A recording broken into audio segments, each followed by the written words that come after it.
En julle vanuit dit word dit duidelik. Jy het nie 'n pulpit nodig om Christus te verkondig nie. Jy het eenvoudig 'n hart nodig wat vol is van hom. So vol dat hy by jou omtrek.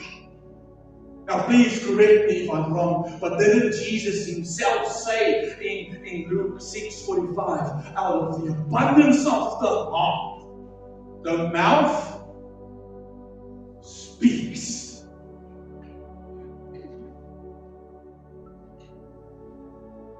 Jy het nie 'n pulpit nodig. Jy het nie 'n graad nodig. You need a heart full of Christ. Soos iemand anders het gesê het, en ek het dit in die maandblad van die deel, you don't need a pulpit to share the gospel, you only need a burden for song.